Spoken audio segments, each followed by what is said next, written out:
अस्सलाम वालेकुम to all of you, welcome back. ये सर मोहम्मद महाद अली जका।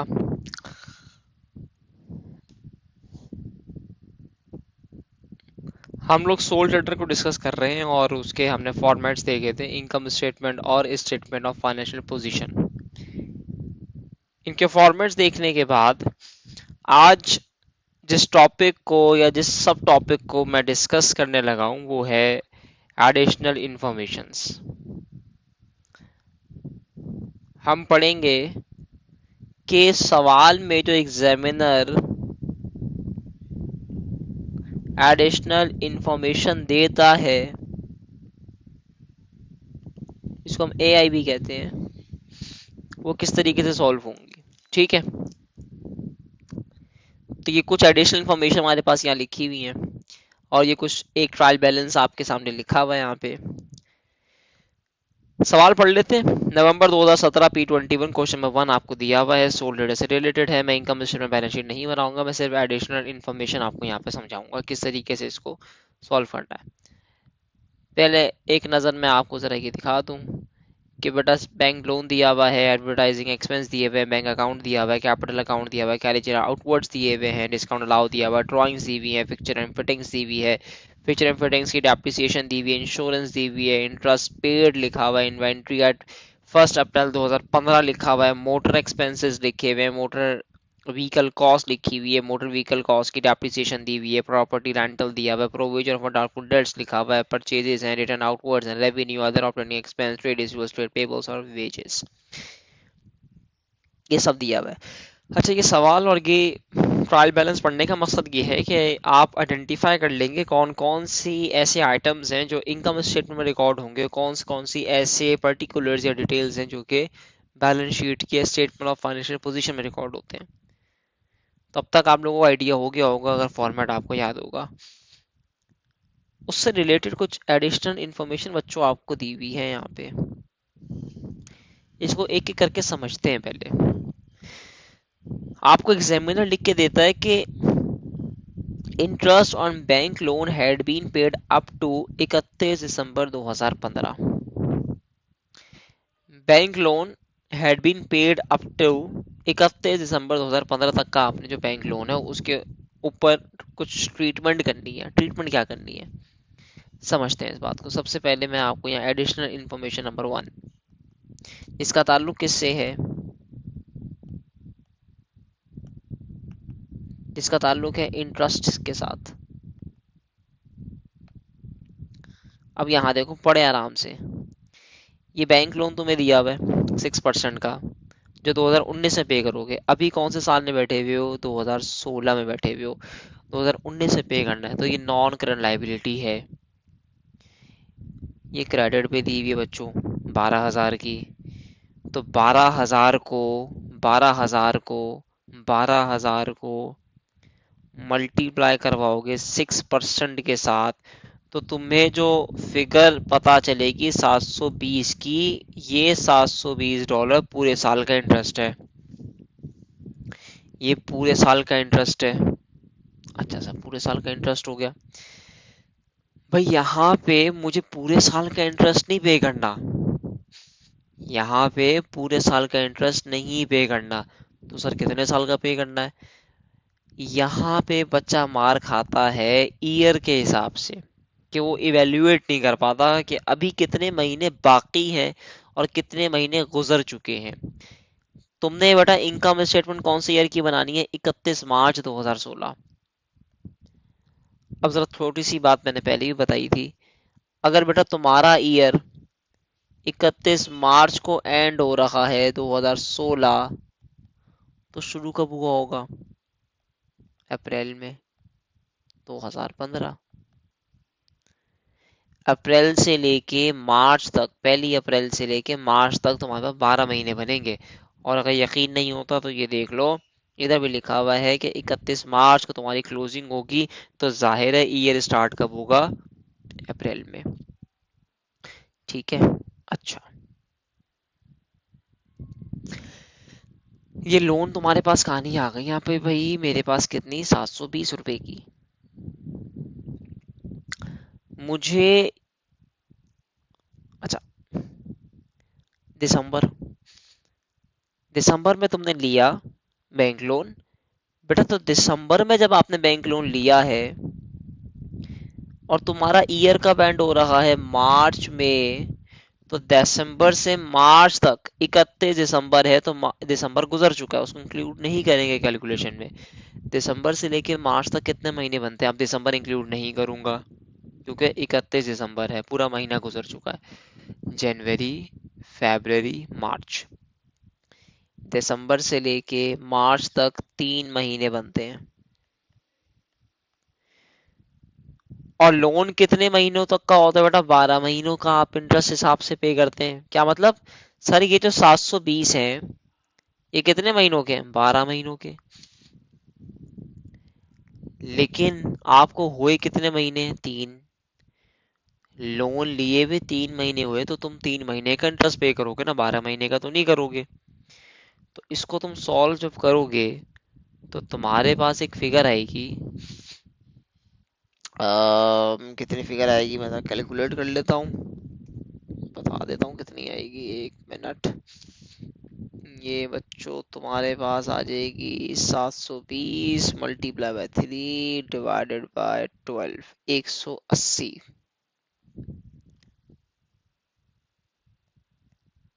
कितना बन गया तुम्हारे पास 3 महीने का? $180। ये लोन आपके पास आ गया। ये पहली ट्रांजैक्शन हो गई। दूसरी पे आ जाओ।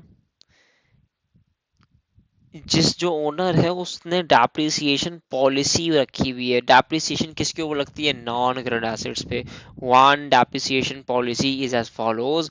और यहाँ तो उसने बताया हुआ तुम्हें कि जो मोटर व्हीकल है is to are to be depreciated at 25% per annum using the straight line method. Depreciation का एक मेथड उसने दे दिया, स्ट्रेट लाइन मेथड।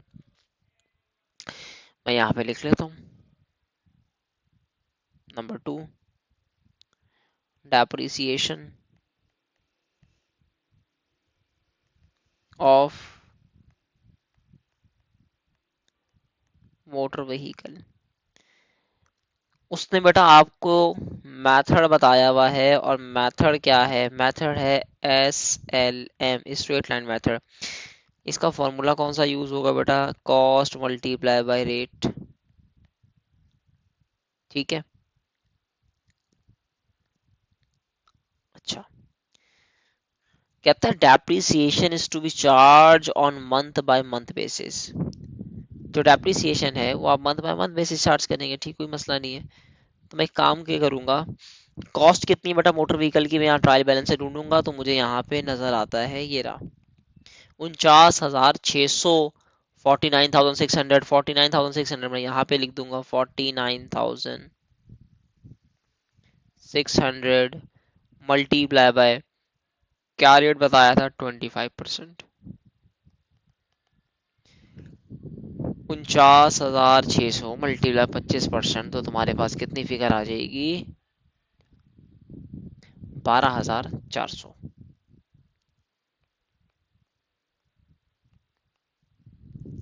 ठीक है, क्या आ गई आपकी डेप्रिसिएशन? एक दफा कैलकुलेट भी कर लेते हैं जरा, क्या पता ये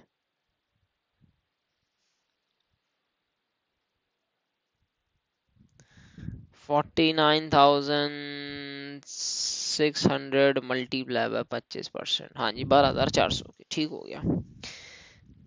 फिर वो आपको कहता है कि fixtures and fittings are to be depreciated 15% per annum using the reducing balance method. RBM method बता रहा है किसके लिए? फिक्चर एंड फिटिंग्स के लिए। तो यहाँ पे आपके पास डेप्रिसिएशन आएगी, depreciation of fixtures and fittings. इसकी पॉलिसी बटा बताई हुई आपको आरबीएम। और आरबीएम कैसे, फॉर्मूला क्या है आरबीएम का? कॉस्ट माइनस एक्यूमुलेटेड डेप्रिसिएशन, मतलब पिछले साल की जितनी डेप्रिसिएशन होगी माइनस करवा दोगे, और फिर परसेंटेज या रेट लगा देना। Sir fixtures and fittings cost कितनी है? ये लिखी हुई 68,100। सर डेप्रिसिएशन कितनी जो माइनस करवाऊंगा? 26,500। तो मैं यहाँ पे लिख देता हूँ 68,100 68,100 माइनस 26,500 और रेट बच्चों कितना दिया हुआ है 15%, 15% दिया हुआ है, मल्टीप्लाई बाय 15%।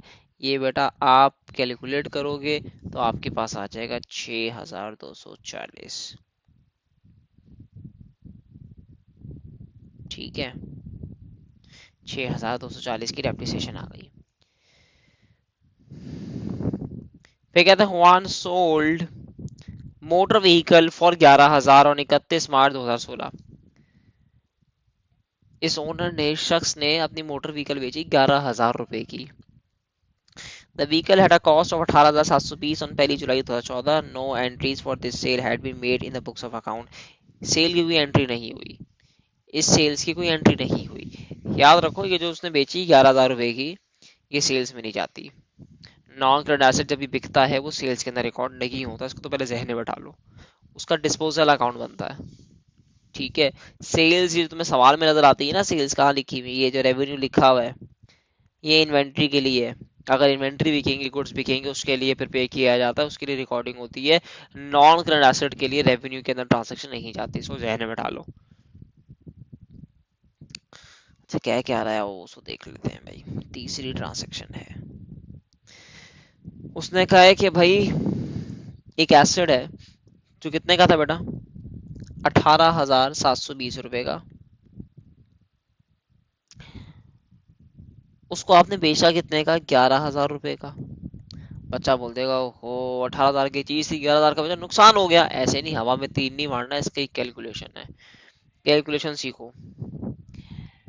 देखो बेचा गया, तुमने मोटर व्हीकल बेची है, मोटर व्हीकल की डेप्रिसिएशन पॉलिसी अपने जहन में रखना।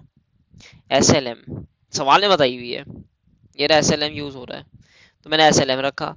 मैंने एसएलएम सोचा यार cost minus multiply by rate. कब खरीदी थी ये मोटर व्हीकल, कब खरीदी 1 जुलाई 2014। अब यहाँ पे जुड़े रहना थोड़ा सा। 1 जुलाई 2014 को मैंने खरीदी, मेरा ईयर एंड कब हो रहा है, मंथ बाय मंथ बेसिस पे कैलकुलेशन करनी है ना। तो मंथ बाय मंथ बेसिस पे कैसे कैलकुलेशन होती है इधर देख लो। जुलाई मेरा ईयर एंड हो रहा है मार्च में, तो जुलाई से मार्च तक जाओ, अगस्त सितंबर अक्टूबर नवंबर दिसंबर जनवरी फरवरी मार्च, 8 महीने।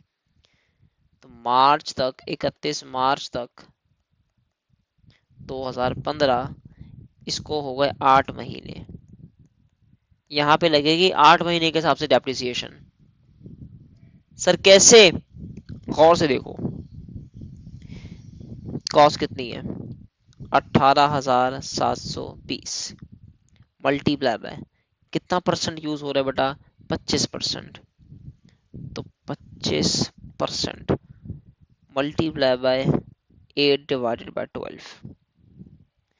मल्टीप्लाई बाय 8 डिवाइड बाय 12 क्यों किया, क्योंकि मैंने 8 महीने इसको इस्तेमाल किया है। 18,720 multiply by 25% multiply by 8 divided by 12, तो ये 3,120। इस साल की डेप्रिसिएशन आ गई 3,120 डॉलर्स की। ठीक है, बेची कब है बेटा, बेची कब है, बेची 31 मार्च 2016। बेची कब है 31 मार्च 2016, 31 मार्च 2016 को मैंने बेची है। तो आ जाओ,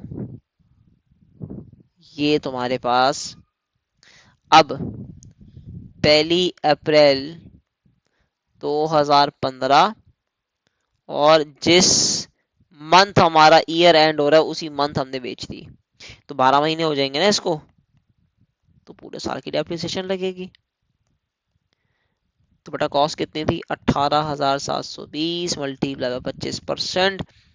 बच्चा कहता सर मंथ भी तो लिखें। अब ये देखो अकलमंदो, 12 महीने होते हैं, 12 महीने यूज किया तो वो कैंसिल आउट हो गया, लिखने की जरूरत ही नहीं है। तो सिंपली 18,720 को 25% से मल्टीप्लाई करोगे, तुम्हारे पास फिगर कितनी आएगी, अभी देख लेते हैं कितनी आएगी भाई। मेरे ख्याल से 37 कितनी आ रही थी, 18,720 मल्टीप्लाई 25%, 4,680, 4,680 डॉलर्स की डेप्रिसिएशन आ गई इसकी। ये सब काम कर क्यों रहे हैं, इसकी एक लॉजिक है, एक रीजन है। रीजन क्या है बेटा? ये एसिड बिका कितने का है? 11,000 का सवाल में दिया हुआ है। मुझे पता लगाना है कि इस एसिड के डिस्पोजल पे, जब एसिड बिका, इसको डिस्पोजल कहते हैं, इस डिस्पोजल पे या तो मुझे गेन होगा या तो बिजनेस को लॉस होगा। ये जो वर्किंग मैंने डेप्रिसिएशन कैलकुलेट करी है इसी पर्पस के लिए करी है ताकि मुझे इवेल्युएट हो, मैं कैलकुलेट कर सकूं कि गेन हुआ या लॉस हुआ है। अब यहां देख लो, छोटी सी बात है, cost minus depreciation is equal to net book value, इसको आप मार्केट वैल्यू भी कहते हैं। अगर अगर अगर नेट बुक वैल्यू कम है आपकी सेल्स प्रोसीड से, जितने का तुमने बेचा, तो तुम्हें गेन हो गया। लेकिन अगर नेट बुक वैल्यू ज्यादा है सेलिंग प्राइस से, तो बेटा आपको लॉस हो गया।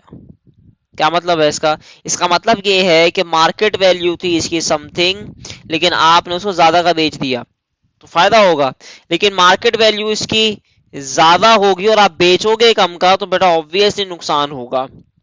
ये चीज अभी आपको यहाँ पे क्लेरिफाई हो जाएगी। कॉस्ट कितनी थी?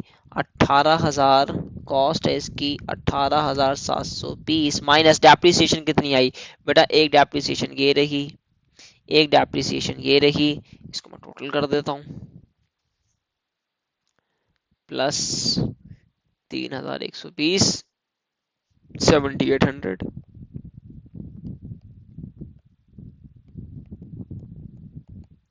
मेरे पास नेट बुक वैल्यू कितनी आ जाएगी? 10,920। ये नेट बुक वैल्यू है। हमने बेचा कितने का है? 11,000 का, तो ज्यादा है। नेट बुक वैल्यू से सेल्स प्रोसीड ज्यादा है, तो क्या हो गया? तुम्हें गेन हो गया। गेन कभी भी होगा तो बेटा ये जो हमें फायदा हुआ है कितने का हुआ, डिफरेंस आप कैलकुलेट करोगे तो 470 का मेरे पास आ जाएगा यहाँ पर डिफरेंस, गालिबन। एक मिनट,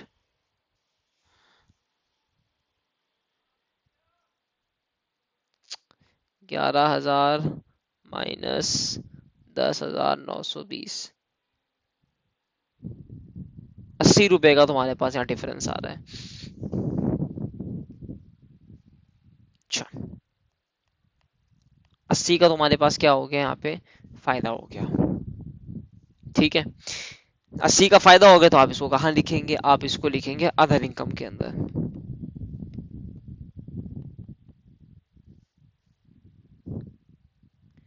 ये बात आपके पास यहाँ पे खत्म होती है। 8 महीने यहाँ बने इसको, ठीक है, 12 महीने इसको पूरे यहाँ लग गए। फिर आ जाओ बेटा आप अपनी कौन सी स्टेटमेंट पे? स्टेटमेंट नंबर 4 के ऊपर।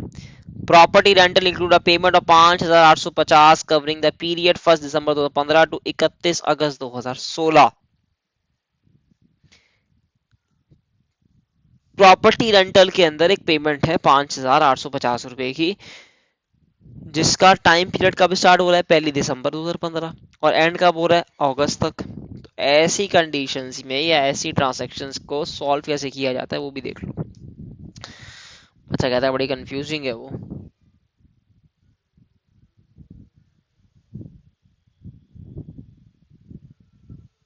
तो इधर देखो भाई, स्टेटमेंट नंबर 4,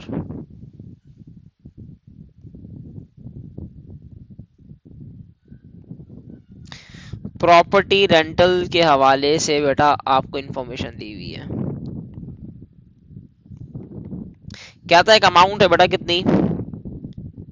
5,850 ऐसी थी जी। दिसंबर से लेके अगस्त तक जाओ बेटा जरा, कितने महीने बनेंगे? 9 महीने बनेंगे। बन गए 9 महीने, बन गए 9 महीने। अच्छा बेटा, दिसंबर से लेके अगस्त तक तुम जाना चाह रहे हो और बीच में मार्च आता है, ईयर एंड। साल एंड भी तो हो रहा है, उसको भी तो देखना है, उड़ते हुए तो नहीं चले जाओगे। साल जब एंड हो गया तो क्या करोगे? इसका मतलब ये हुआ कि मार्च से जो अगस्त तक की पेमेंट है वो एडवांस पेमेंट है, उसकी सर्विसेज अभी तक नहीं ली। तो बेटा मार्च से अगस्त तक कितने महीने बन रहे हैं, मार्च को हटा दो, अप्रैल मई जून जुलाई अगस्त, 5 महीने। 5 महीनों की एडवांस पेमेंट कर रखी है आपने, इसको हम प्री पेमेंट कहते हैं अपनी अकाउंटिंग की टेक्नोलॉजी में। ईयर एंड का जो प्री पेड होता है वो माइनस होता है। यहाँ पे हम लिखेंगे 5, जितने महीने की एडवांस पेमेंट रह रही होगी वो यहाँ पे न्यूमिनेटर में लिख दोगे। 5,850 मल्टीप्लाई बाय 5 डिवाइडेड बाय 9, आपके फिगर आएगी $7,800 की। ये $7,800 बेटा दो जगहों पे जाएंगे सर, कहाँ कहाँ? इनकम स्टेटमेंट में कैसे जाएंगे अभी बताते हैं, और दूसरा स्टेटमेंट ऑफ फाइनेंशियल पोजीशन में कैसे जाएगा अभी पता चल जाएगा। इनकम स्टेटमेंट ट्रीटमेंट तो ऐसे, प्रॉपर्टी रेंट को तुम अगर सवाल में देखोगे तो प्रॉपर्टी रेंटल तुम्हें कितना दिया हुआ है, प्रॉपर्टी रेंटल बेटा तुम्हें दिया हुआ है 11,050 का, 11,050 multiply by, sorry minus, advance में कितने दिए हुए 7,800 माइनस करवा दो, जो फिगर आएगी वो यहाँ पे तुम लिखोगे, जो फिगर आएगी वो तुम यहाँ पे मेंशन करोगे। बात समझ में आती है? अच्छा, अब कितनी है वो भी मैं बता देता हूँ।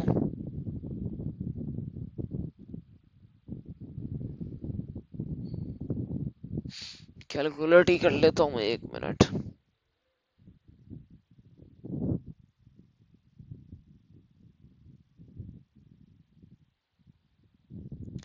$11,050 माइनस 7,800,